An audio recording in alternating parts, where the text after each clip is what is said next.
오늘은 해 뜨는 곳에서부터라는 제목을 가지고 함께 말씀 나누도록 하겠습니다. 한 통계 자료에 따르면 미혼 남녀의 약 80% 정도가 연인과 사귀면서 권태기를 느낀 적이 있다라고 밝혔습니다. 연애를 시작하고 보통 1년 4개월 정도가 지나면 이 권태기가 찾아온다고 하는데요. 그중에 약 55% 정도는 이것을 극복하지 못하고 헤어지게 된다고 합니다.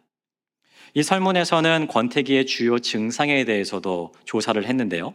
상대 일상에 관심이 없고 함께 있어도 지루하고 헤어질 생각을 자주 한다라고 합니다. 근데 이 권태기는요, 미혼 남녀에게만 찾아오는 것이 아닌 것 같아요. 또 다른 통계를 보면 결혼한 2030 남녀들을 조사했는데요.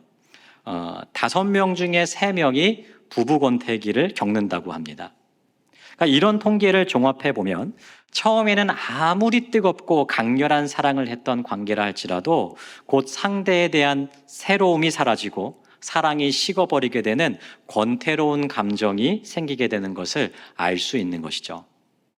권태감이 정확하게 어떤 의미를 가지고 있는지 사전을 좀 찾아봤습니다. 어떤 일에 실증이 나거나 심신이 나른해져서 게으른 상태. 그러니까 사전적인 정의를 놓고 보면 권태감은 사람의 관계에서만 사용되는 단어는 아니라는 것을 알 수 있어요. 우리는 많은 일들의 권태감을 느끼죠.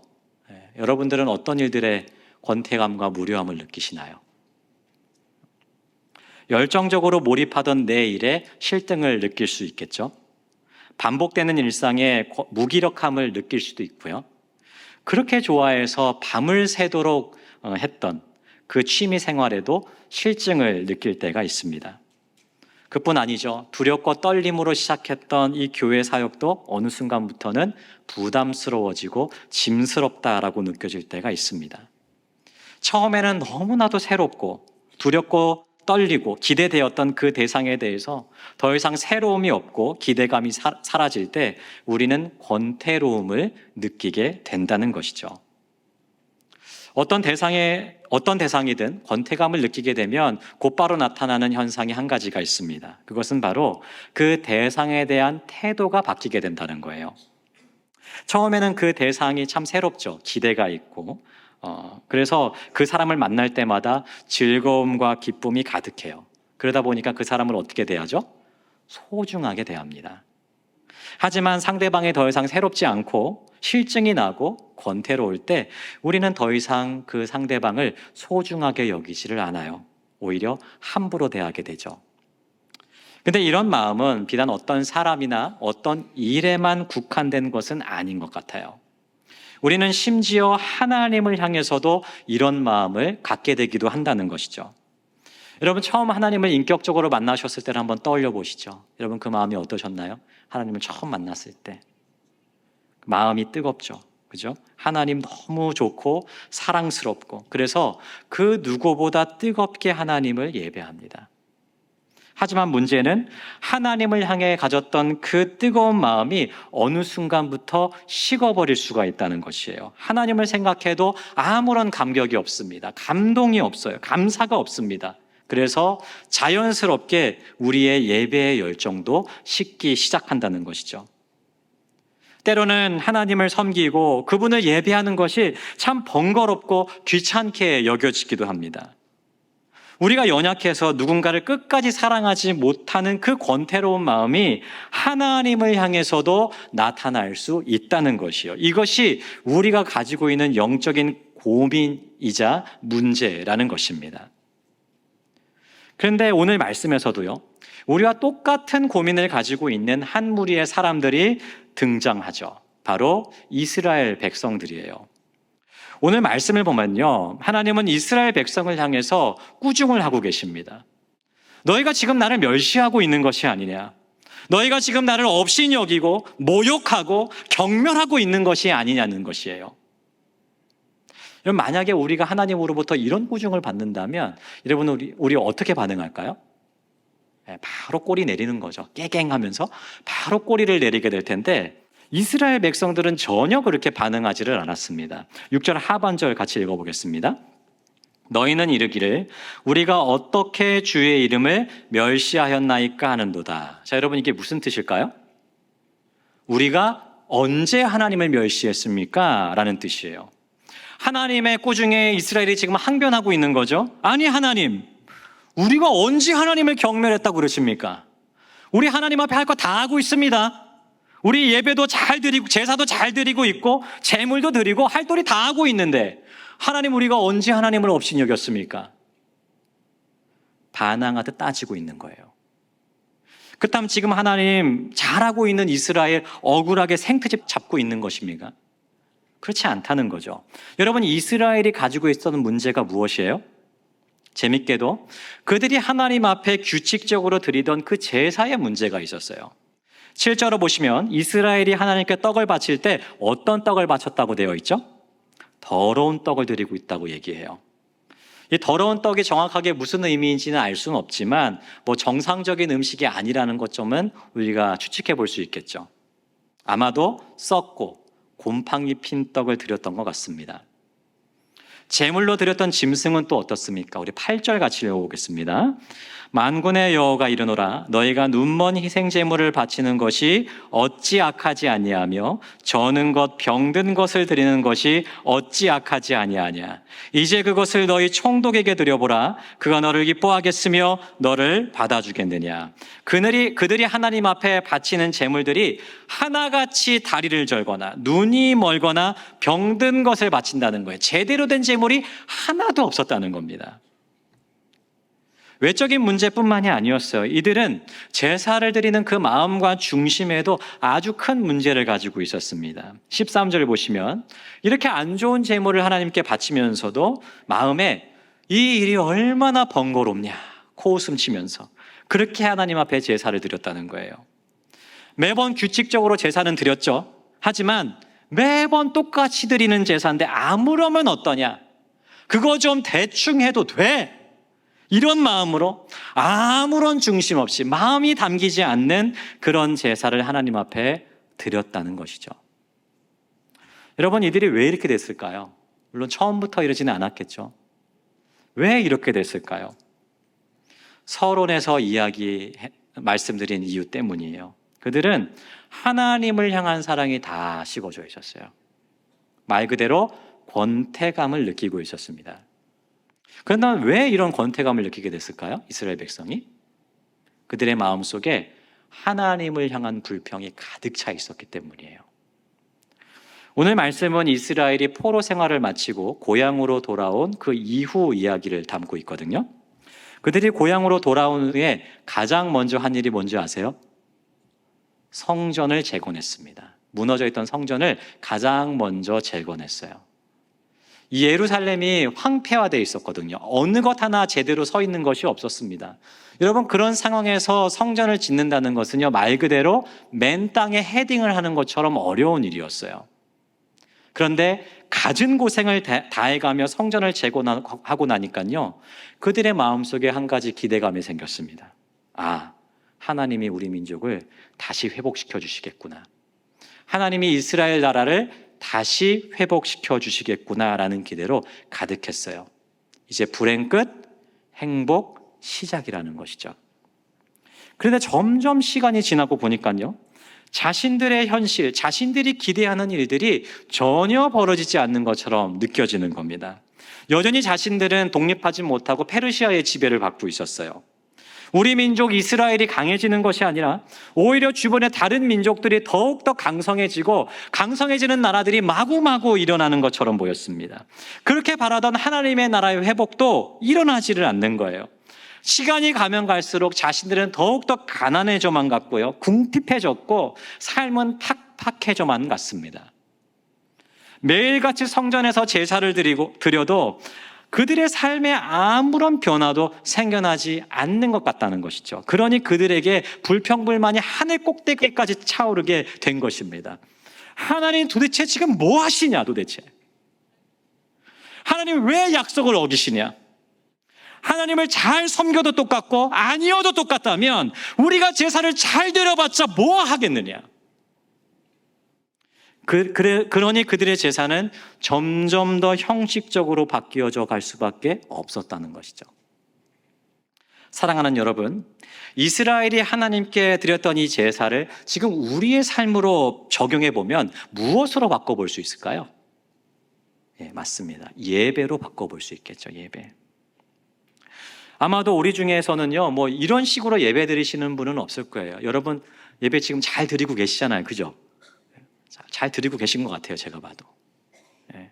귀찮다, 번거롭다, 그 대충 하자, 이렇게 예배 드리시는 분은 아마 이 자리 가운데 없으실 겁니다. 하지만 우리가 우리의 중심을 잘 지키지 못한다면 오늘 말씀의 이스라엘처럼 우리의 예배가 변질될 수 있다는 것이에요. 여러분, 질문 한번 해볼게요. 예배는 어떤 시간인가요? 예배. 여러 가지로 답할 수 있겠죠? 예배는 하나님께 우리의 마음을 표현하는 시간이에요. 반대로 이야기하면 하나님을 향한 우리의 마음과 태도는 결국 예배 시간에 다 드러나고 표현되는 겁니다. 하나님을 뜨겁게 사랑하면 예배도 뜨거워요.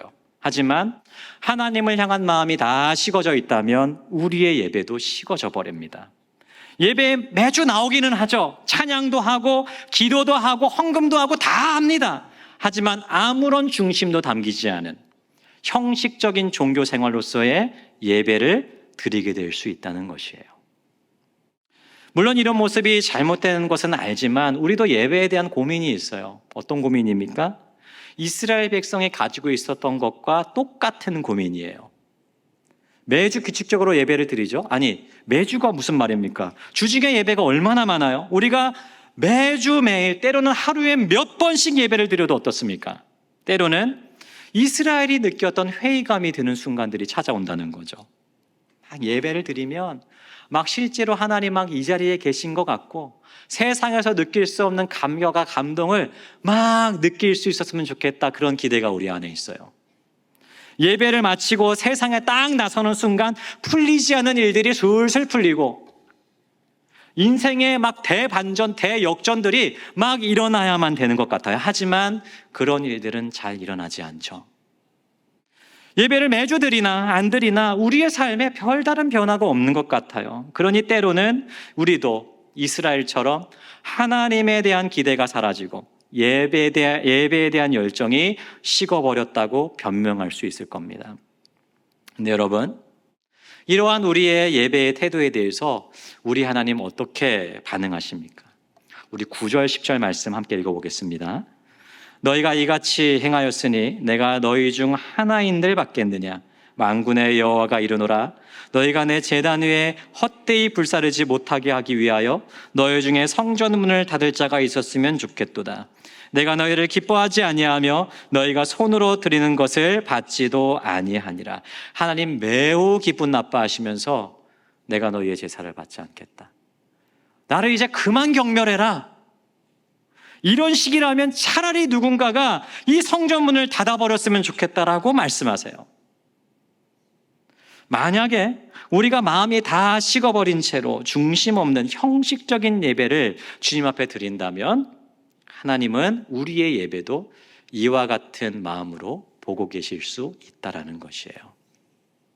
이것이 우리의 문제라는 것이죠. 때로는 우리도 하나님 앞에 불평이 있어요. 불만이 있습니다. 하나님을 향한 그 사랑이 식어져서 우리의 예배도 식어지는 때가 있을 수 있다는 거죠. 하지만 그것을 바라보시는 하나님의 마음이 불편하기 짝이 없다면 우리와 하나님 사이에 이 마음의 간극이 멀어질 수밖에 없는 거예요.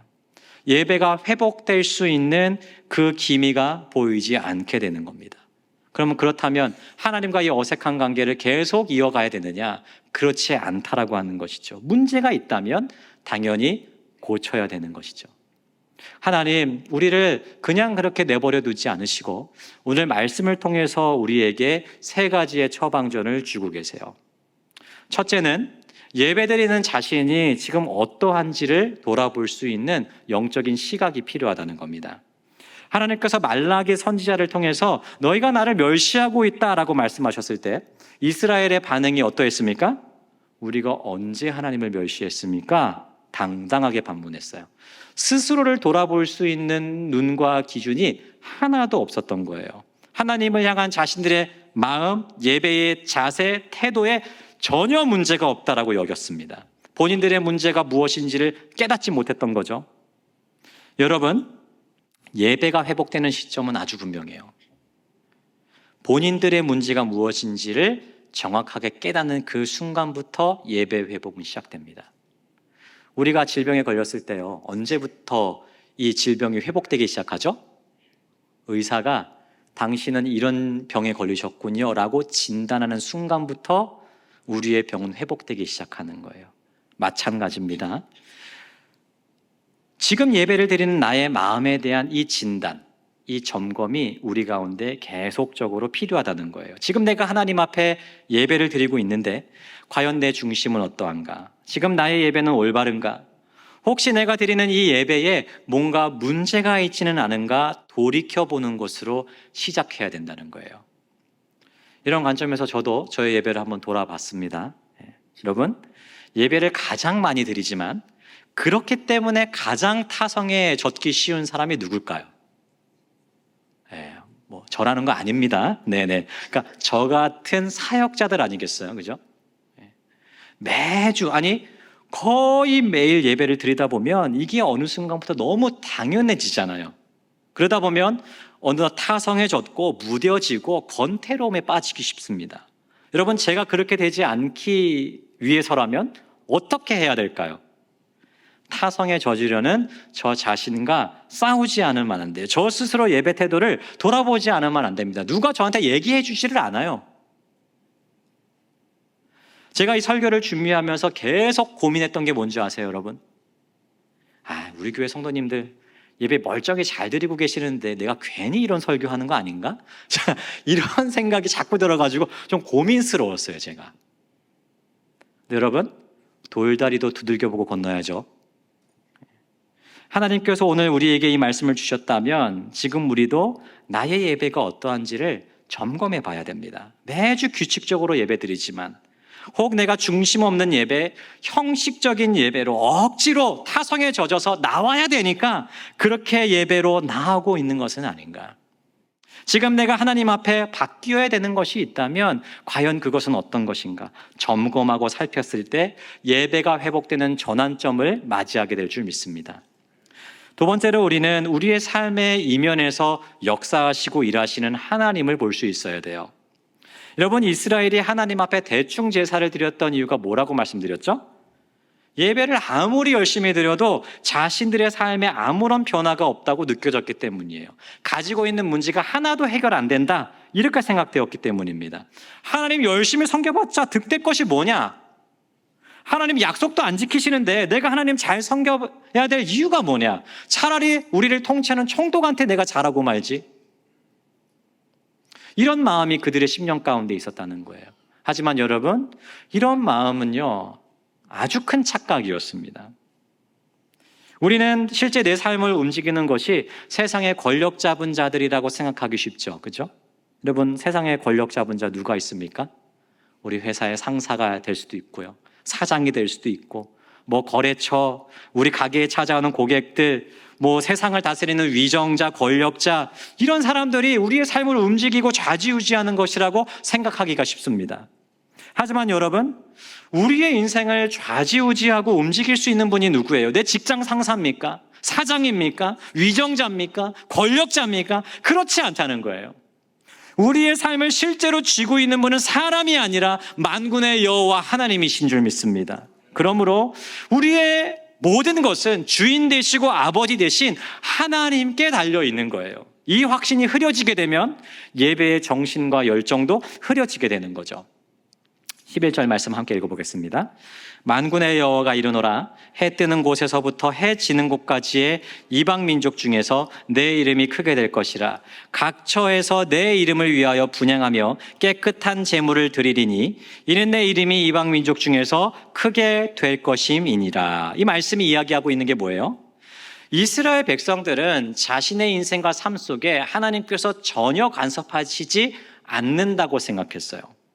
옆에서 막 큰 나라들이 일어나고 막 국제적으로 각축전이 벌어지는데 여전히 우리나라는 왜 이 모양 이 꼴이고 내 인생은 왜 여전히 이 모양 이 꼴이냐는 거예요. 근데 여러분, 하나님의 말씀을 통해서 무슨 답변을 하고 계십니까? 하나님은 잠자고 있는 분이 아니시라는 거죠. 오히려 하나님은 우리가 상상하지도 못할 엄청난 계획을 준비하고 계신다는 겁니다. 지금 막 바벨론 제국이 무너지고 페르시아가 일어나고 로마가 일어나는 이런 격동의 시대였지만 하나님이 격동의 이면에서 그분의 역사의 계획을 착착 진행하고 계셨다는 거예요. 엄청난 하나님의 나라를 준비하고 계셨다는 겁니다. 여러분, 어떤 나라입니까?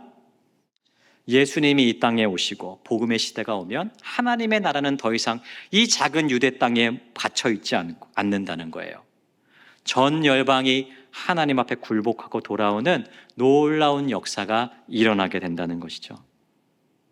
해 뜨는 곳에서부터 해 지는 곳까지의 모든 나라의 사람들, 그곳에서 하나님의 이름이 크게 될 것이고 모든 열방과 민족이 하나님께 예배드리는 그 놀라운 역사가 일어난다는 거예요. 사랑하는 여러분, 우리가 보기에 하나님 가만히 계시는 것 같죠? 도대체 하나님 뭐하고 계시냐? 어디서 뭐하고 계시냐?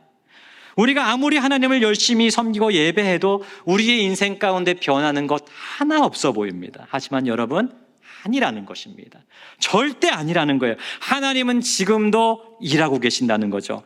하나님은 우리의 삶의 이면에 이 세상 가운데 세계 열방 가운데서도 여전히 일하고 계시고 엄청난 일들을 계획하시고 그것을 이루어 가시는 분이시라는 거예요. 우리가 지금 회복해야 될 것이 바로 이 영적인 관점이라는 것이죠. 우리의 삶을 실제로 좌지우지하는 것은 다른 것이 아니라 우리의 삶의 이면에서 열심히 그분의 뜻과 계획을 이루어 가시는 그 하나님, 우리가 그 하나님을 보고 확신하게 될 때 우리의 예배는 부응하게 될 줄 믿습니다. 마지막으로 세 번째, 복음의 감격을 회복하는 거예요. 여러분, 복음의 감격을 회복한다, 우리가 일상에서 많이 쓰잖아요. 여러분, 복음의 감격을 회복한다는 게 무슨 뜻일까요? 이것도 여러 가지 표현으로 설명할 수 있겠지만 하나님께서 여전히 우리를 포기하지 않으시고 사랑하신다는 사실을 확인하고 확신하는 거예요. 질문 하나 드려볼까요? 여러분, 권태기에서 벗어날 수 있는 방법이 뭘까요? 저는 이제 권태기에 빠져본 적이 없어가지고 항상 새롭거든요. 그래가지고 권태기 어떻게 벗어나나 잘 모르겠는데 한번 좀 생각을 해봤어요. 권태기를 어떻게 벗어날 수 있을까? 서로에 대한 사랑이 서로가 여전히 사랑하고 있다는 사실을 발견하고 확신하면 권태기에서 벗어날 수 있게 되지 않을까요? 여러분, 마찬가지라는 거죠. 하나님께서 여전히 나를 포기하지 않으시고 나를 버리지 않으시고 여전히 사랑하신다는 그 사실을 우리가 확신하게 되면 하나님을 향한 그 권태로운 마음들에서 우리가 벗어날 수 있다는 거죠. 하나님께서 여러분 이스라엘을 이렇게까지 꾸중하시고 혼내시는 이유가 뭘까요? 미워서? 아니에요. 사랑하시기 때문에, 여전히 사랑하시기 때문에 돌아오라고 말씀하시는 거죠. 이스라엘이 이 하나님의 사랑을 다시 확신할 수만 있다면 그들 역시도 회복될 수 있었을 겁니다. 여러분, 마찬가지입니다. 우리 안에 하나님에 대한 사랑이 약해져서 예배의 열정이 식어버렸을 때 우리가 가장 먼저 회복해야 될 것은 복음의 확신이에요. 하나님께서 여전히 나를 사랑하시는구나. 내가 때로는 하나님을 떠나버리고 하나님을 배신하고 죄에 넘어지고 자빠지는 그러한 순간들이 우리 가운데 나의 삶 가운데 찾아오지만 그럼에도 불구하고 하나님은 여전히 나를 사랑하시고 하나님 나라 백성 삼으시고 가장 소중한 그분의 자녀로 나를 이끌고 계시는구나. 그 사실을 우리가 확신하게 될 때, 확인하게 될 때 하나님을 향한 우리의 마음이 회복되고 우리의 예배도 회복되게 될 줄 믿습니다. 우리를 향한 하나님의 사랑을 확신함으로 예배의 회복을 경험하시는 저와 우리 모든 성도님 다 되시기를 주님의 이름으로 축복합니다. 제 말씀 정리하겠습니다. 오래전 일인데요. 한 형제가 교회에 처음 찾아와가지고요. 제가 새가족 교육을 한 적이 있습니다. 이제 태어나서 처음 왔대요. 미용을 하던 형제였는데 바빠가지고 제가 그 형제의 사업장을 매주 찾아가서 이제 말씀도 같이 배우고 교제도 하고 그런 시간을 꽤 오랫동안 가졌습니다. 근데 어느 날 그 형제가 저한테 이런 말을 하는 거예요. 자신은 매주 교회를 나올 때마다 자기가 가진 옷 중에서 가장 좋고 깨끗한 옷을 골라서 입고 나온다는 거예요. 그래서 형제님 왜 그러세요? 제가 왜 그렇게 하세요? 물었더니 전도사님, 예배는요 하나님을 만나는 시간 아닌가요? 그러니 제가 아무렇게나 입고 갈 수 없죠. 그래서 저는 제가 가지고 있는 가장 좋은 옷, 가장 깨끗한 옷을 골라서 입고 나옵니다. 그렇게 얘기를 하더라고요. 제가 아직도 그 말을 잊지 못하고 있습니다. 또 다른 이야기인데요. 오래전에 제가 이거 직접 확인한 것은 아니고 저도 들은 얘기인데, 오래전에 우리 교회 어르신들이요 예배를 준비하면서 이제 헌금을 준비하실 때 이 헌금 지폐를 다리미로 펴서 준비했다는데, 여러분 그게 사실입니까? 저는 이제 못 봐가지고 그러셨다고 하더라고요. 여러분, 헌금을 왜 다리미로 펴서 냅니까? 하나님 빳빳한 돈 아니면 안 받으시나요, 헌금? 왜 내가 가진 가장 좋은 옷을 입고 예배에 나옵니까? 하나님 복장 검사하시나요? 아니에요. 저는 이것이 마음의 준비라고 생각해요. 좋은 옷 입고 오라는 거 아니에요. 여러분, 명품 옷 입고 와라, 이거 아닙니다. 새 돈으로 헌금 내라, 더더욱 아니에요. 우리의 예배에도 마음의 준비가 있어야 된다는 거예요. 매주 같은 시간에 같은 예배를 드리지만 항상 거룩한 마음의 새 옷을 입는 거예요. 성령의 다리미로 죄로 구겨진 우리의 심령을 성령의 다리미로 펴서 온전한 마음으로 예배의 자리로 나오는 겁니다. 여러분, 우리가 이러한 준비된 예배, 온전한 예배로 주님 앞에 나오게 된다면 우리 하나님 이 예배를 받으시고 얼마나 기뻐하실까요? 사랑하는 여러분, 예배의 변화 없이는요 결코 우리의 인생의 변화도 없습니다. 우리의 삶의 회복은요 예배의 회복으로부터 시작되는 거예요. 이 사실을 기억하시면서 하나님 앞에 준비된 예배자로 서시는 저와 우리 모든 성도님들 다 되시기를 주님의 이름으로 축복합니다.